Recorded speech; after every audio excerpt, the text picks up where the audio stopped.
그래서 이 문제의 헤리티지 호텔 아만양류는 2018년에 문을 열었습니다. 근데 이제 그 전에 준비한 시간이 거의 18년? 그 정도가 걸렸다고 해요. 일단 호텔에 들어가면 제일 먼저 거치는 의식이 하나 있습니다. 2000년대는 엄청나게 큰 나무가 있고 그 우물에서 바가지로 물을 퍼가지고 그 나무 둘레다가 한 바퀴 쭉 돌아서 뿌리는 이렇게 정화하는 의식을 해요. 그 2000년 된 나무를 700km 떨어진 데서 옮겨왔다는 게 사실은 더 중요한 것 같아요. 지금 이 리조트가 완성될 때까지 엄청난 대역사가 이루어졌던 것. 그 스토리가 아주 감동적이기 때문에 의미가 있다는 거죠. 2002년 장시성에 커다란 댐이 생기면서 명나라 때부터 있었던 후저우라고 하는 지역에 있는 마을이 수몰될 위기에 처하고 이 마을을 둘러싸고 있는 1000년도 넘은 녹나무 숲이 수몰될 위기에 처하게 된 거였어요. 이 녹나무라는 것 자체가 굉장히 특이한 나무인데 침향이라고 하는 네. 그 독특한 냄새가 있잖아요. 네, 네. 그 고대 그 중국 황실에서는 건물들을 갖다가 전부 이 나무로 지었었고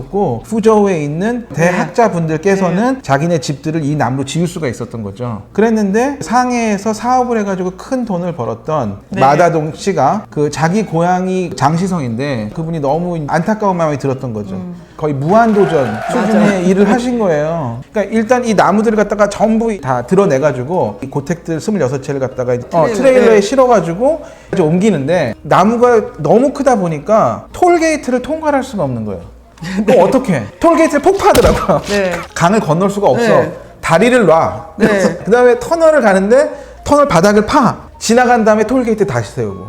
다리 세웠던 거 폭파시키고. 네. 터널 바닥 다시 채우고. 이런 과정을 거쳐가지고 이걸 갖다가 상하이까지 가지고 온 거예요. 그래서 그걸 전부 하는데 5년 걸렸다고 해요. 그러면 얘네들을 다 옮겨왔는데 이걸 어떡하나 했었는데 마침 2007년에 아만하고 같이 조인을 하게 돼서 이 엄청난 자원들을 가지고 리조트를 만드는 사업을 시작을 하게 된 거죠. 그렇죠. 규모나 뭐 배포나 예, 최상의 파트너가 아닌가 싶고요.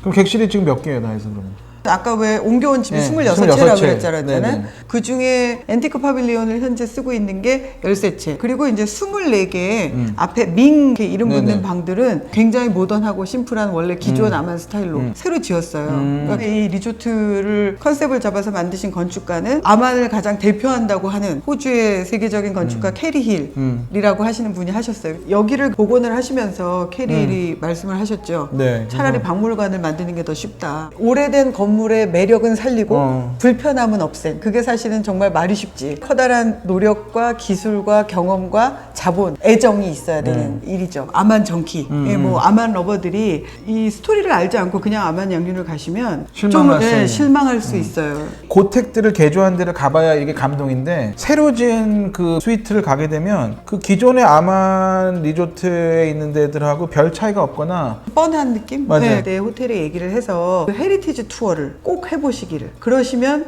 아만 양륜의 매력을 조금 더 제대로 느끼실 수 있을 것 같고요. 녹나무 의식도 해보시는 게 해보셨어요. 좋을 것 같고. 난슈팡은 그 건물 자체가 인스타그램업을 해요. 맞아요. 그래서 디테일 하나하나가 아시아의 고택이 보여줄 수 있는 아름다움의 총합? 그걸 갖다가 이렇게 문화체험센터. 예. 만들어가지고 붓글씨. 붓글씨, 다도, 예, 뭐 또 악기 악기, 예. 연주 뭐 이런 걸 체험할 수 있는 프로그램이 잘 마련되어 있습니다. 그 호텔 안에 작은 극장이 있어요.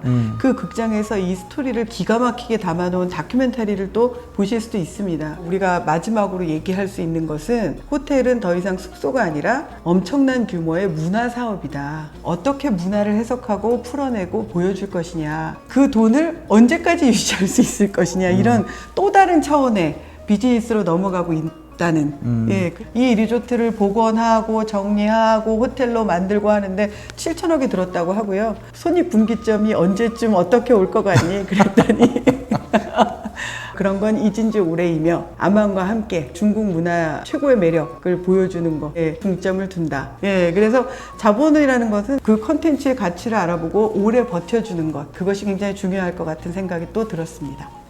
얼마 들었지? 좀 모르겠는데. 아니, 얘기했었잖아. 7천억. 7천억? 예. 원? 예? 7천억 원? 예, 그러니까 한국 돈으로 환산했을 때 7천억 원이 들었고요. 이제 그거는 참. 이주비 빼고 그 나무랑 이런 거 옮겨오는 비용은 마다동 씨가 알아서 그냥 자기 한 스스로 거고. 한 거기 때문에 그거 빼고